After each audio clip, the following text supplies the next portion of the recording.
This is Following on Ashes Inquest. I'm Jon Norman. Alongside me, as ever, for the next 60 minutes is a man who has tasted Ashes success whilst playing for England. England haven't won the Ashes now in 11 years. Harmy, now that Ashes is over and Australia have won it 4-1, what do you think has disappointed you the most? Has it been England's batting, bowling or fielding? You know what, John? I mean, I think all of it. I don't think you can put one. I don't think you can put it down to one discipline where we've been so bad, where this is where it's been lost. I think a collective unit from the minute we've set out our preparation plans to then going through our preparation plans to then doing the bat and bowl and fielding has always been that one step behind where Australia were. And that's why they've won 4-1. We can blame whatever we want about preparation, Noosa, Canberra, whatever. We can say we've made silly mistakes with the bat. You know, we've been scattergun with the ball. But at the end of the day, Australia put us under pressure. And I think that's where what disappoints me is that we haven't been able to, I don't think we've been in a position to withstand the pressure that Australia have put on us. And I think that comes down to a hell of a lot of things, you know, in the preparation, the mindset and everything that goes with it. So I think the bowling side of it had an effect on the batting. And I think the pressure side of not being able to be good enough with the bat and ball has magnified us, you know, losing them big moments in the field, which is us dropping 17 catches and the likes of Marnus Labuschagne taking one-handers and Alex Carey stand up to the stumps. They've just been on it, like all Australian teams are when they're in their own back garden. And what hurts the most, I think, is the encouragement that I think a lot of us had from a former player's point of view, to a journalist's point of view, to a fan's point of view, that this was a different England that was going to Australia and gonna, you know, give it back to Australia. In the end, it's been same old England. Simple as that. Same old England, where we've talked a good game. We've said we are a different side, but we weren't. Nowhere near. And if anything, when it comes to the bravado and the arrogance and the confidence that we've shown off for the last sort of 3 years, I think what we've done is we've highlighted that I think technically and ability-wise, we're nowhere near as good as the sides that have been into Australia in the past. I agree. I mean, just reading Mike Atherton's piece in the Times, and one of the points we've been making, and many others have, is that there have been very few England players who will be walking away or flying away from Australia with their reputations enhanced. But actually, the same can be said for Australia. You know, across both sides, you'd struggle to put together an 11 that had a good Ashes. It's been quite. Hey, John, I've got one here. And I've had to pick Jacob Bethell as an opening batter.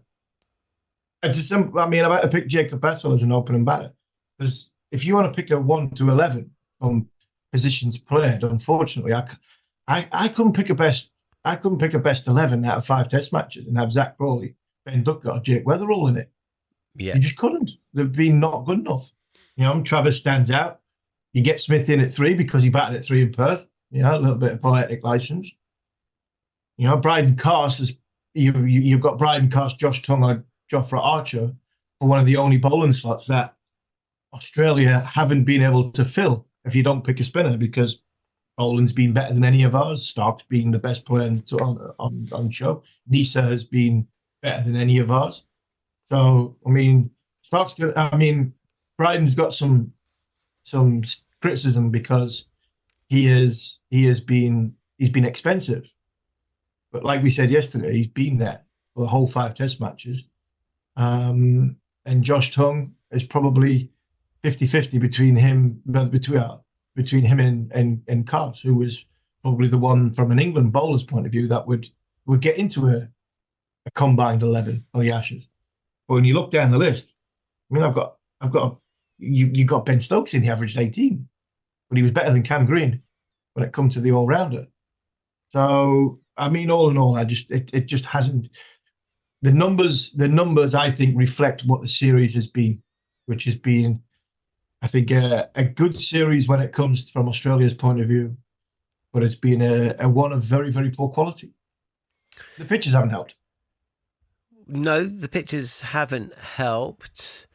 But I can't disagree. I don't think Stokes or Green get in. I mean, if we're not picking a spinner, you don't have to pick an all-rounder, do you? True. Yeah, but then you go, right, which other bat? If you're gonna go down that route, which other batter do you put in? I mean, Crawley averaged 27. Plucker averaged 20. Pope averaged 20. Yeah, you won't be looking at the English, will you? No, but even the Australian, Khawaja, they didn't pull any trees up themselves, if you know what I mean. England have been beaten. And I think when you look at it, if you look at performers that were on show, class performers, test match class performers that warrant to be there near them and in lights as an international performer playing the Ashes in front of 50,000, 60,000, 100,000 on Boxing Day. Australia have had Mitchell Starc, Travis Head, Alex Carey, Steve Smith. England have had Joe Root, not even Ben Stokes. Ben Stokes with the ball, Jofra Archer. That I think probably you could say test match class, test match quality. Parsons kept going, but it wasn't test match. It wasn't as much test match quality. Harry Brook, fits and starts, but the way he got out over 5 test matches in 10 innings, that's not test match quality. And I think you can keep going down the list. But there's been very, very little of high-quality performers on show. Australia probably had the sort of best ones and won the biggest moments. Let's hear from the England skipper, Ben Stokes, speaking with TNT. For a while, teams are understanding how to operate against us as a team. When we seem to get into a situation with the bat where everything looks very, very easy, opposition are doing a lot of the same things to us now. And we need to work out what we do in those situations a lot better. Because I think we play too much 3 out of 10 cricket, if that makes sense, in terms of the chances of it coming off. And when you play a lot of cricket like that, the likelihood is that it's not really going to fall your way in big moments. And understanding when situations are in front of us and understanding why the opposition are doing that to us, we need to work out a lot better, especially as the pair and a group when we're out there. And as I hope that makes sense, because I've just seen it sort of happen quite a lot throughout this series and also a couple of series before. And this one in particular, I think we can all be very honest with ourselves as a team that we have done a bit of the damage to ourselves. And you and Brendon will go away now. There's got to be some real diamonds that have come through. Josh Tongue, excellent. Jacob Bethell yesterday. The bones of a very, very good cricket team. So they're one of the main positives. And also, is there any areas where you need to fill to become a great test team? Well, that's the thing. It's it's always frustrating when you lose games and you lose series. And when I sit in that dressing room and you look around the players that we have within the squad, not just the playing 11, but the people who are ready to come in, you go, like, unbelievable player, unbelievable player, unbelievable player. And that's sometimes where when you lose a series in the way that we have done, that's why it makes it even more frustrating. And as I say, it's up to the people like myself and Brendon and the leaders within the group to actually be quite honest and truthful as a team, because I feel like the first couple of years that we were in charge, we did some unbelievable things in terms of not only results but also getting the best out of people who, I don't know, might not have known that they were as good as what they were, and now everyone has performed on the biggest stage, and now it's about making sure that we do that consistently and just being better at understanding huge moments and understanding as to why teams are operating a certain way against us and coming up with a way to counteract it. Ben, when we spoke sort of 10 days ago before this game, and you were absolutely adamant you wanted to carry on, you want Brendon alongside you and the whole management team. I mean, I'm going to say I presume that hasn't changed. You tell me. And then, I mean, you gave a really good explanation there about what you think needs to change or what you would like to change. But how do you keep developing moving forward? Yeah, well, I mean, how we develop is be pretty honest and straightforward, and you don't progress, I think, unless you do have some pretty honest and truthful conversations. And you know, I remember I've been young, and I've had some stuff thrown at me that I didn't quite like, but I can always look back and you know, go, I know that was told to me for the right reasons. I remember being pulled into his room a couple of times when he was captain. I didn't like what he said, but you look back on those moments, you go, oh, this guy wants what's best for me. And the only thing that I want for everyone in that dressing room is the best for them, and giving them the best chance possible at being very, very successful international players, which everyone in there I know can do. Yeah, just need a little bit of a recalibration, and yeah, 6 month time in June, hopefully we've done that and we're better. I just want to ask, when does that period start? Because the cricket schedule is so relentless. Jacob just said, I'll go to Sri Lanka in 10 days. You know, I think Josh Tongue said, I've got 6 days at home and then I'm gone again. So when does that period start? Is there enough time to have those honest conversations? Yeah, it is very tricky, and gosh, you know, I've got, say we don't have a test series till June, so I'll be plotting my way through the next 6 months about getting ready for that game, whereas some of the guys who are here have just, you know, been involved in a pretty high intensity series have to wake up in the morning and go, oh, I go away in a week, in a completely different format, in a completely different country, and they're away again. So it's absolutely brutal for them, but that time that we have in between there, that's where it's up to me, up to Brendon, Rob and the guys who sit above sort of the players, if that makes sense, to put together something that we can just go, right, this is what we expect. If people aren't willing or you know, wanting to meet those expectations, then you know, I have got a ruthless side to me, and yeah.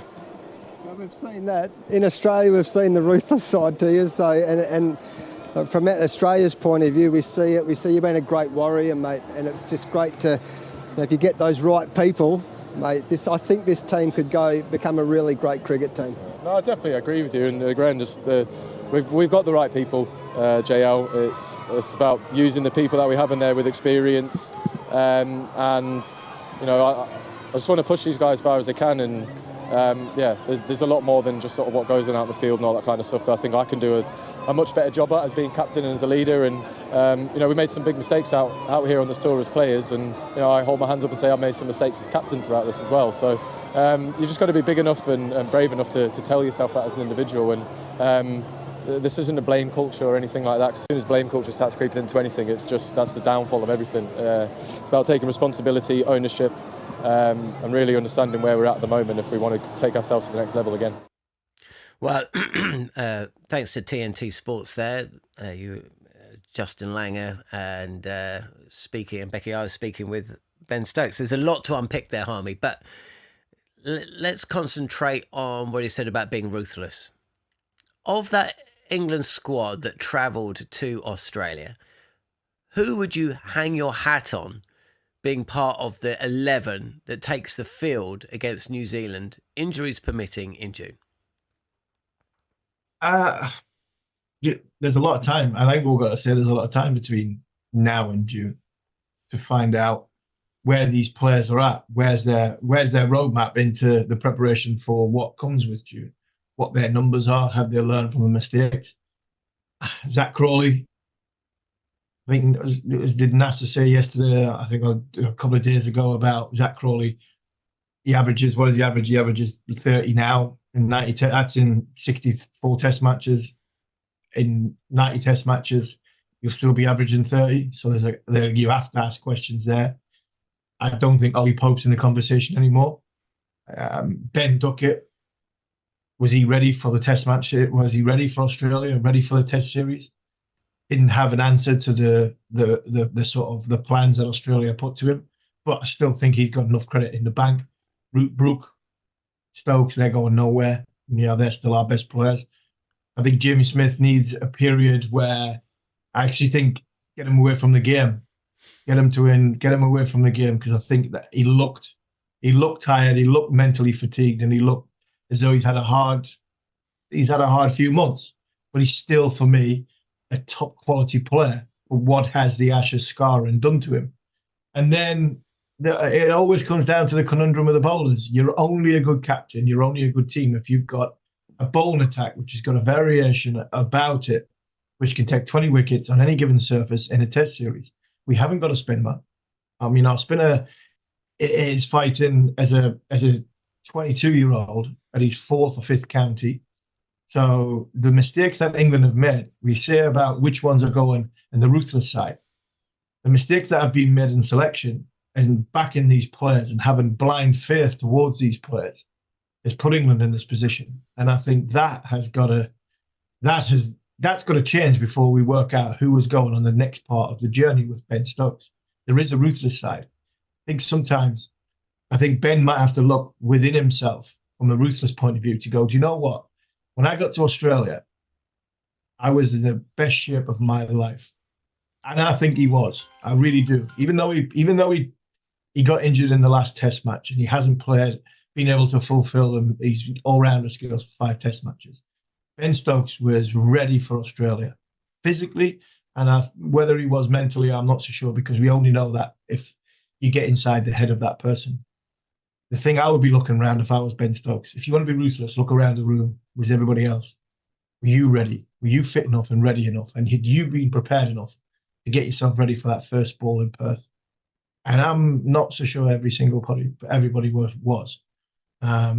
So who goes on that journey?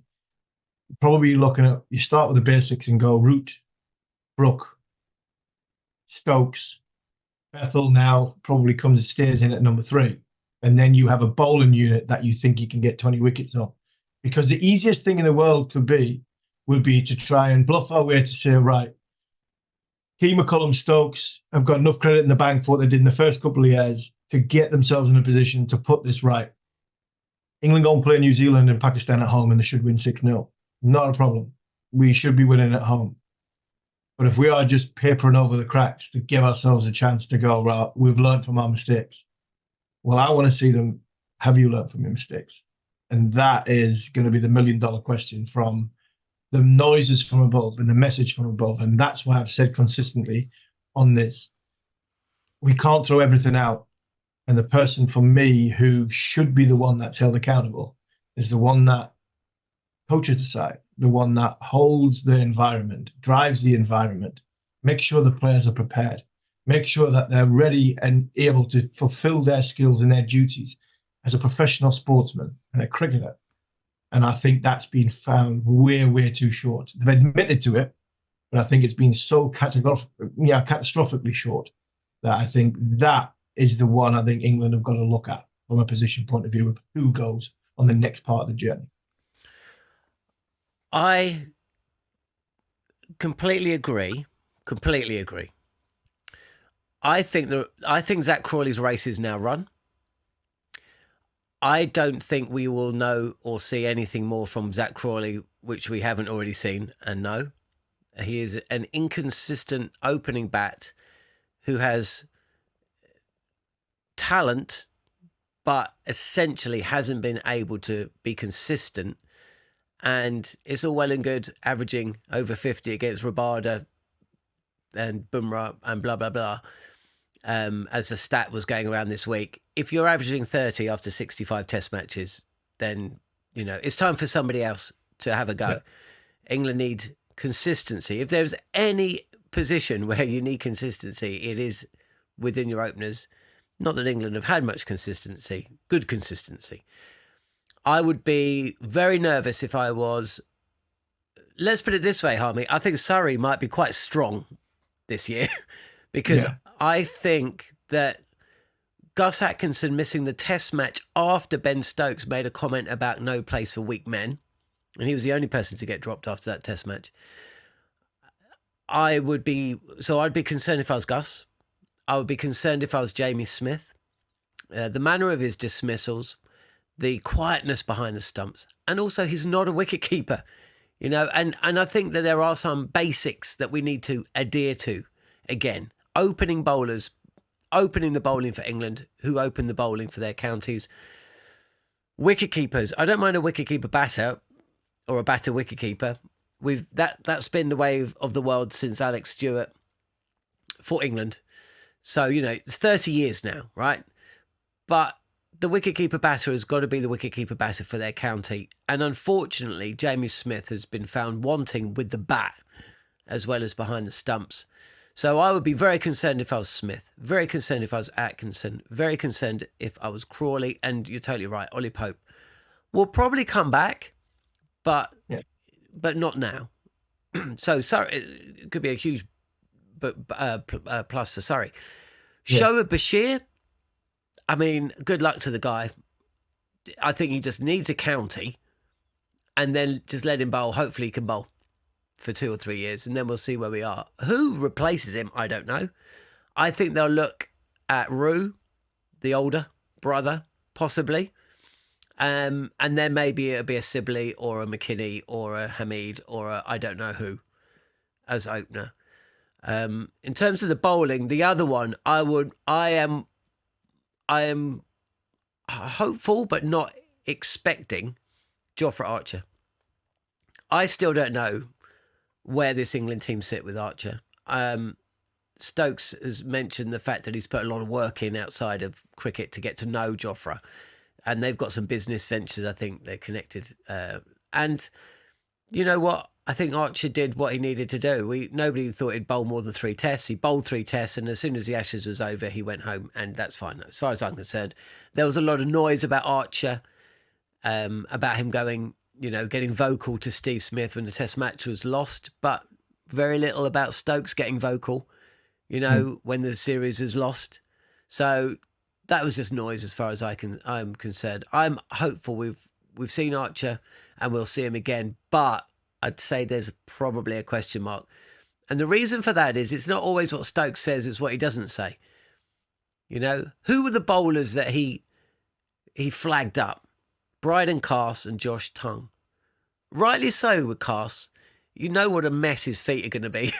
And he did. He ran in. He ran in from beginning to end. He was infuriating to watch at times, but he ran in and he did. Every time he was throwing the ball, he did what he was asked. And Josh Tongue should have played more Test matches. We said this during the summer. This is a guy that can get rid of set batters with, worldy deliveries. So it'd be really interesting to see how he goes. I still can't quite see how you have both Tongue and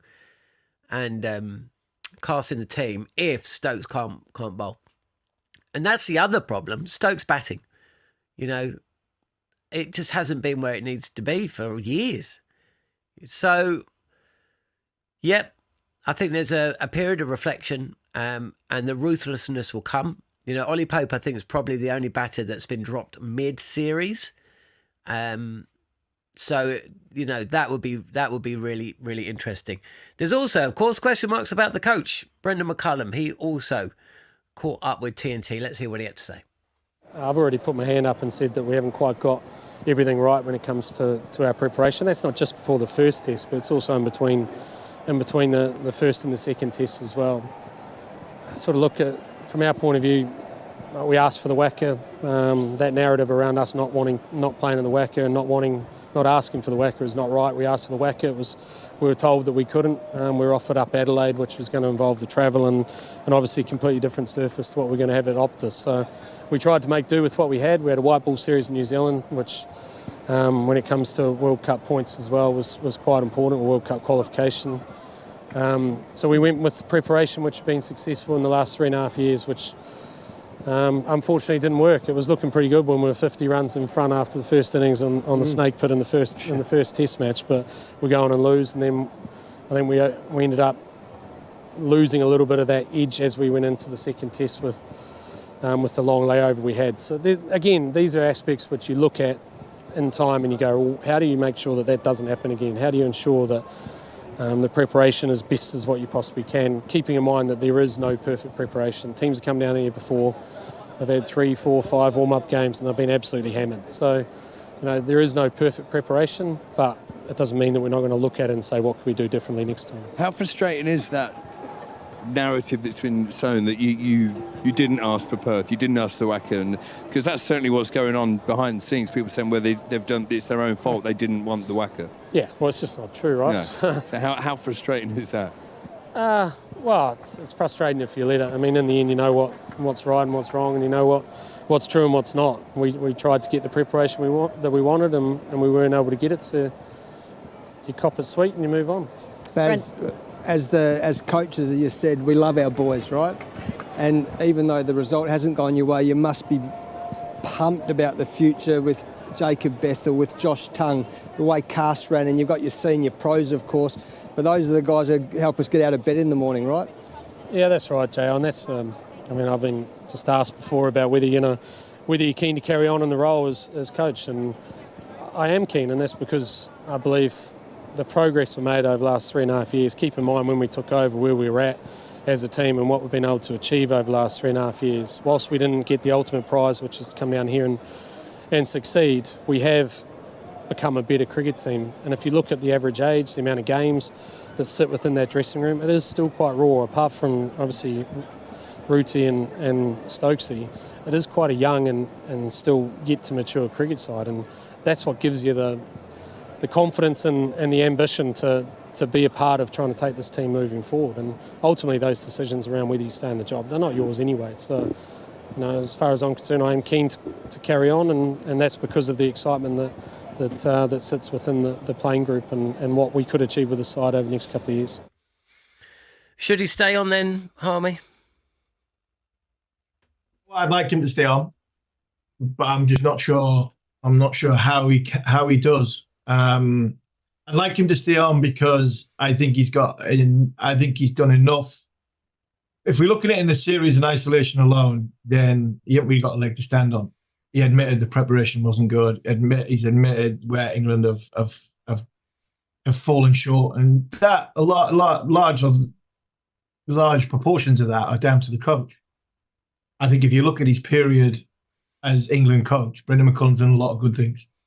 He has done a hell of a lot of good things over the course of three and a half years. The feel-good factor that we had off the back of them 2 years, when he first came into the job and where this team has come, I think has complacency set in? Have England been too easy to play against?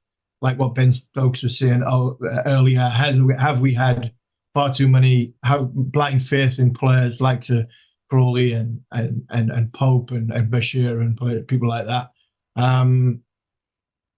Part of me thinks, you know what, he should carry on and deserve the chance to put it right. But the other side of me is also thinking, if you get it so badly wrong with everything going into the start of the series and you lose 4-1 in Australia, somebody carries the can. Stokes is our only leader.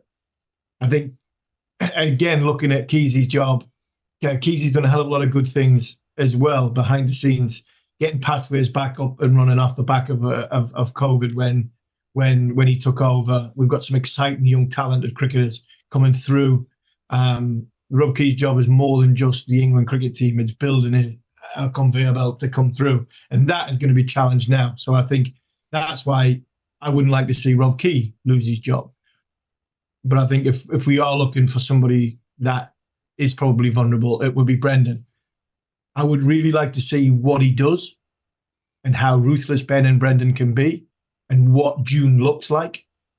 I think Brendon has got to have a good World T20. And if he does, give him a chance to put a lot of things right, because he is a shrewd man. He is a calculated man, but unfortunately, he is like Ian own admission, he's a gambler. And I think there's been some gambles in his faith towards players which haven't paid off. I'm not going to say his players have let him down, but at the end of the day, part of me thinks I want to see him carry on because I think he's been good for English cricket. England are great to watch. They're a good team to follow. I mean, they are a good bunch of human beings. But unfortunately, for it to go so badly wrong, unfortunately, somebody has to carry the can. And if it is, I think it might be on the coach's door and not on the director of cricket or the captains, because he has to set the environment. He sets the tone. He sets the method.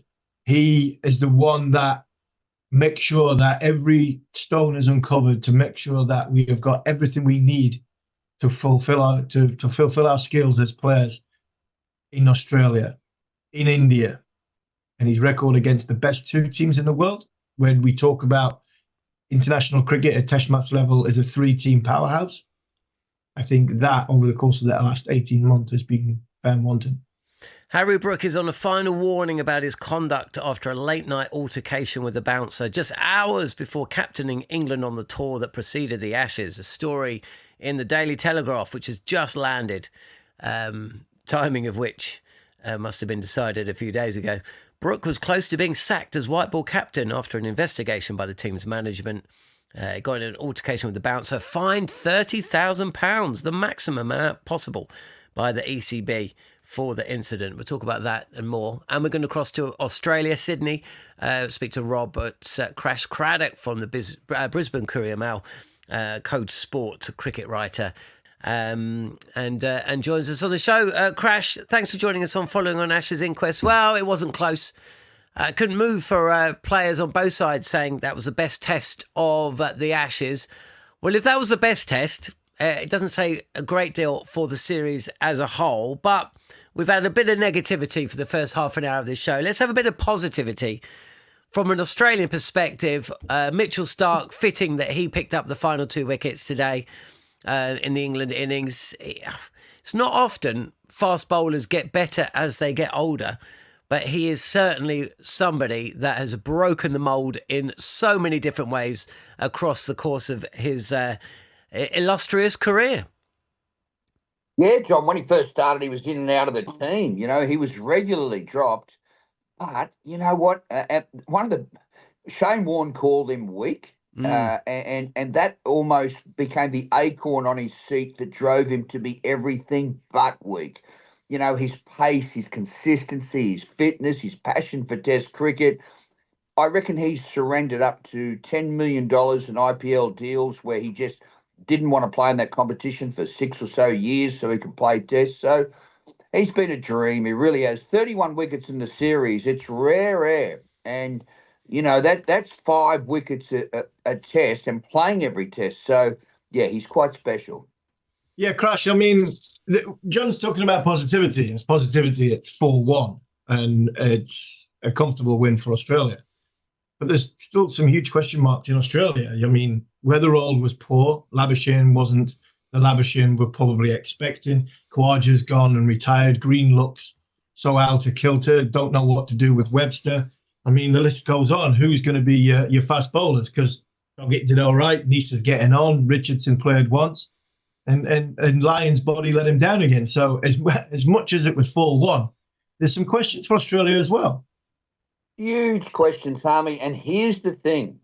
In the next year and a half, they're playing South Africa in South Africa, India in India, and England in England, with a team which will change by the Test. So I sense this is the glorious high point of this generation. And from here on, it just gets tougher. Now, you know, everyone who was called into action rose to the occasion. Bo Webster did. Michael Nisa did. You know, Scott Boland, no one expected him to play 5 Tests. He did and took 20 wickets. Really good effort. But these guys are getting on. So I think England will win the next Ashes over there. But to do so, they're going to have to change their game plan. Now, in the press conference, Ben Stokes said today that he said, we've got to go back to the drawing board. He used those terms. He said, and you've said this, Steve, in your column, that England were great with baseball for 2.5 years. Then they played India and Australia, and it all sort of went awry. So he said, yeah, we got to recalibrate. And they do. Crash, one of the questions asked of Steve Smith was whether he's going to be playing in that 2027 Ashes, and he was a bit coy about it. Is he finally fallen out of love with cricket? Oh, no, look, John, he's a cricket nuffy, but he does live in New York now. He knows he hasn't got far to go, but he also knows this. There's just 2 uncharted peaks in his career, India in India and England in England, and I think he'll have one last dash at both of them. Now, He's not quite what he was, I have to say that, but he's still pretty good. And you know you're going to get a century a series out of him in a team with so many new batting faces, which that one will have. So I think Andrew McDonald will say to him soon, let's do Mission India and England, okay? I know, he probably doesn't want to go back to South Africa with memories of Sandpaper Gate and all that, but they will do anything to get him on those last two tours, John. I'll make this statement. If he doesn't go, they can't win either of them. That's a big call. I mean, Crash, as somebody who was part of an opened up bus parade, where does this fit in? How does Australia celebrate this? Because like we said before, we're in England, it's 4-1. We know what England's mistakes were. But how do Australia celebrate winning the Ashes? Because there was a lot of talk about it being a close series. In the end, it hasn't been. But where do Australia sit with a celebration, and how do they look and reflect over there about how these last 7 weeks have gone? I watched the players out in the field, Harmy, and it was interesting. This is just an hour ago. There was a sense of satisfaction and quiet contentment amongst them, but the reaction amongst the people in the street, and I just got a taxi driver back, and we were talking about it. It wasn't regarded as a great series. You made a statement I thought was very good, where you said you were hoping this series would put franchise cricket in its place, and we could pound the pulpit and say, this is why we need Test cricket, because it's electrified the whole scene. Well, it never quite got there. And I think we've got to concede that. It was a bit of a damp squib. There was barely any really... there was great moments, but not many great days. Not many days when you floated out of the press box. So, once again, Harmy, and we said it 5 weeks ago, and I'll say it again. In my lifetime, there's never been a competitive Ashes series in Australia. England won 2, Australia won the rest. Lopsided. God, it's disappointing. On the subject of disappointment, if you could put your finger on one aspect only about England's performance over the last 7 weeks, where would you set your gaze? On what area? Well, 3 quick ones. One, best quote came from Michael Vaughan. Baseball doesn't like the 1%ers. They're boring. But, practice, playing trial games, warm-up games against states, that's part of winning Ashes tours. Boredom. You need to be bored occasionally to win. Secondly, you cannot come here without adequate support coaches. Paul Collingwood vanished from public view mysteriously and apparently won't be back. But you need a fielding coach. You need blokes who play T20 cricket and aren't used to fielding in the slips. Get used to fielding in the slips. You get your lengths right, how far you stand back. And the third one, and the big one, John, I made many predictions on this series that haven't come true, but the one that did, and on this podcast we said, Mark Wood hadn't played since February 26th, the 26th of February. You can't come to Australia and play 3 or 4 tests with no cricket for, 7 months, 8 months? It's tour after tour. We see teams try it, and I promise you, it never works, ever. And Jofra was so underdone. Very good, but underdone. Crash, just finally from me, and a quick one.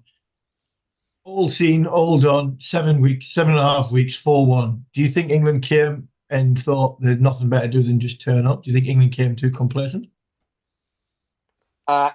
No, I don't think they thought they were automatically going to win, but I just felt the McCullum mantra. And, I saw Brendon McCullum play for the Brisbane Heat. And Harmy, it was a really jaunty period. He opened the batting with Chris Lynn, and they'd score 70 or 45. They didn't win anything. You know what I mean? And I saw him captain New Zealand, and I liked the guy, but he changed the field every 3 overs, and it was all, they weren't really held accountable. I just felt that they were floating, not complacent, Harmy, but just floating in this happy-go-lucky world. And I'm sorry, Australia are tough in Australia. This is not a great Australian team. They were beatable. They really were.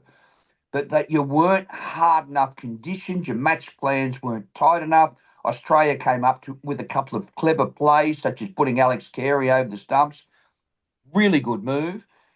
And they were outfoxed. But if there's one bonus for England, it's this. They go home now knowing what it's like to play in second gear and third gear instead of just fourth all the time, So, but I can't wait for the next Ashes series. And if I get there, I'm coming to Ashington, your hometown. I'm going to your pub, and this is a goal of mine.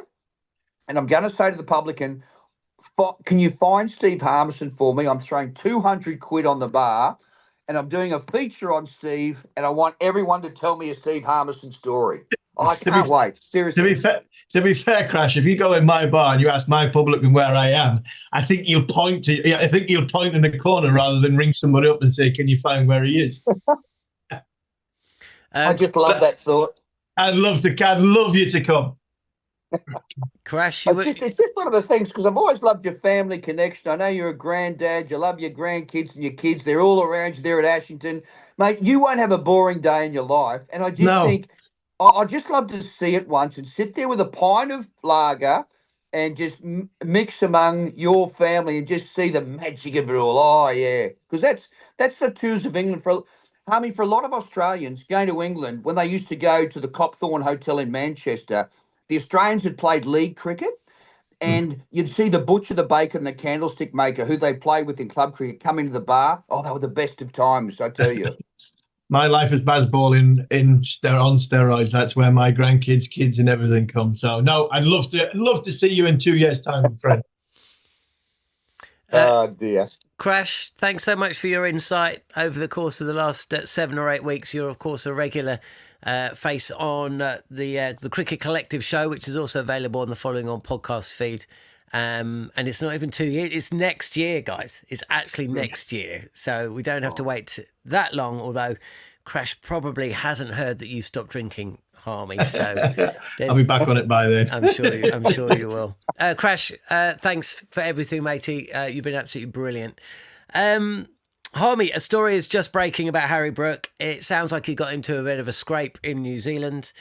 When you're talking about accountability is one of those questions. We don't know the ins and outs of this story, by the way, so I'm not going to get your views on what may or may not have occurred. But when you were talking about, whether players were ready physically, mentally for this Ashes series, then obviously stories like that aren't going to help. But to flip it on its head, I have been so impressed by Jacob Bethell. He was speaking after the game again today. He spoke after the game yesterday.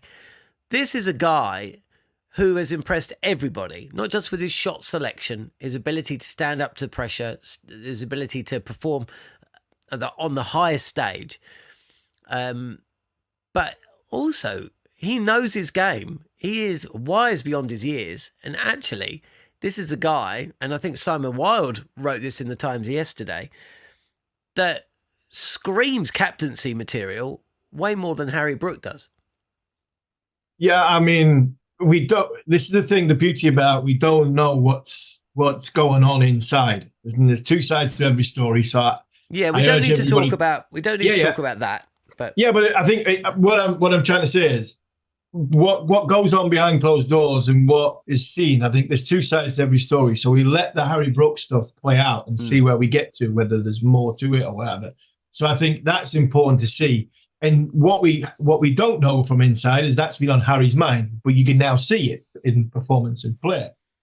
And you can also see what goes on behind with decisions that are made, especially with somebody like Jacob Bethell, because he went to Ireland and captained England in a one-day series where everybody was having a go at what on earth are these lot doing? Are they just making things up as they go along? That was what was thrown at Key and McCullum. Was it McCullum? Yeah, I think it was McCullum. Trescothick took the team, but I think McCullum was still down as white ball coach. But now, listening to Jacob, seeing the way he's played and listening to him, you go, yeah, there is something in there. There is captaincy material. So this is where I think sometimes when emotions are raw, you do have to take a step back. You do have to let things breathe. You do have to make calculated and adult decisions once you've got all the information in. Harry Brooks has just dropped. We've just seen what's happening. We don't know what else is going to happen. We don't know the full ins and outs. We've only seen what we've seen on TV, that England have played the way they've played and they've lost 4-1 in the preparation of where they're going. And just let it calm down. Let them make some have some adult conversations and make some sort of calculated decisions when the emotions is out. But when Jacob Bethell became captain in Ireland, there was a hell of a lot of, I think, negativity towards that decision, towards the management team.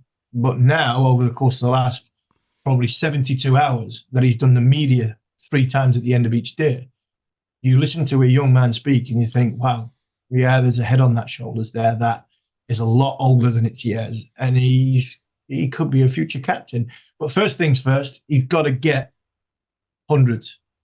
He's got his first one, and it's about him now evolving as a player to then warrant the job as a captain. And I think Harry Brook had done that, and that's why he became vice captain. That's why he's got the white ball job. And I think Jacob Bethell, if there is a decision to be made, then I'm sure he'll put his hand up, and there'll be an option there. But like I said before, you've got to you don't know what's going on inside, and I think that's important now, just to stay calm and make rational decisions. Let's finish the show with the captain, Ben Stokes, because we did hear from him a bit earlier. He did talk a lot about essentially getting the best out of his players and making sure they perform when it really matters. And the point he made, one of the points he made was, for the first 18 months, I think, and we spoke about this at length, what he got out of players, unheralded players, I thought was phenomenal. Going to India and getting a tune out of Bashir, getting a tune out of Jamie Smith and Gus Atkinson. Gus Atkinson replaced Jimmy Anderson and was on the Lord's Honours Board 4 times in like 2 tests or something ridiculous. Bashir, we know, did really well in India. Jamie Smith came in and performed. Jamie Overton came in and performed. Matthew Potts came in and performed. There's a lot of cricketers that came into that England setup and immediately found themselves at home, and they performed. Jacob Bethell. But it's tailed off, as he's mentioned, over the last 18 months. I'm still not quite sure what it is, apart from just winning games of cricket, what it is that has changed. Is it not necessarily that his captaincy needs improving, although he was, will admit that he didn't get everything right, and he clearly didn't get everything right in this Ashes series. Is it about players improving, or do you think it's about realising that some of these players are never going to reach the standards that you want of them and changing them? Yeah, there's a lot in the sort of captaincy debate. I think you answered most of it, the question yourself, because you said performing about 6 or 7 times. England players aren't performing. So as a captain, if your players aren't performing, you've got very little chance. Ben Stokes has made mistakes. But I think if Ben Stokes is to go home, gets back to Durham, sits down middle of January, February, puts it all down and watches that series again and writes down the mistakes he's made in this series, I think they've been contributed largely down to the performance of others. I'm not defending his captaincy, because I think he has made mistakes. But I think what he has done as well, and I think this is the biggest mistake he's made, along with Brendon and Rob, is have had a bit of blind faith in what happened in the first 18 months. That Ben Stokes has wanted to change the culture and how England play red ball cricket off the back of winning once in 17 games. To then going so far himself to get them to change it.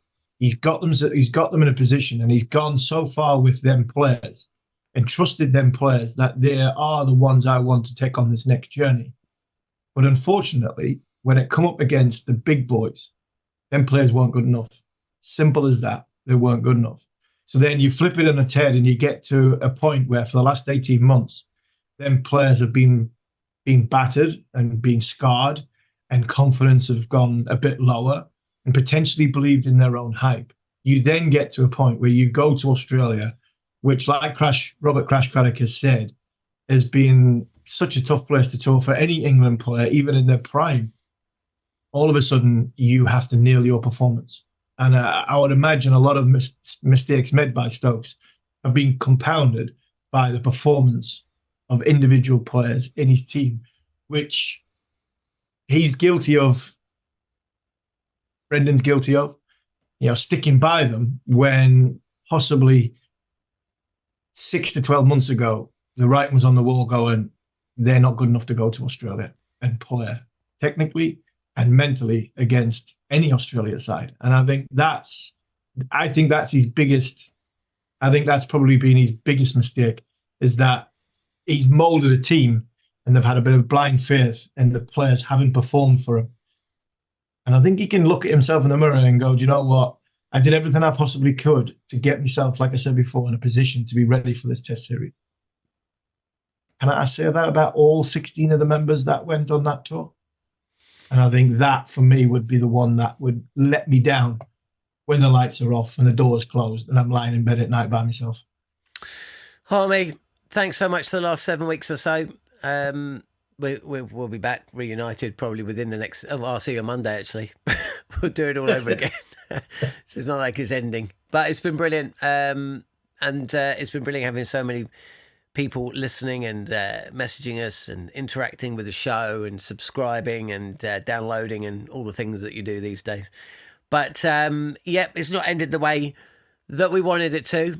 I mean, England did win the toss 4 times out of 5, so I suppose that's something they could take from the series, right? But unfortunately, they lost it 4-1 as well. So we'll be back. Thanks so much for joining us. This has been Following on Ash's Inquest.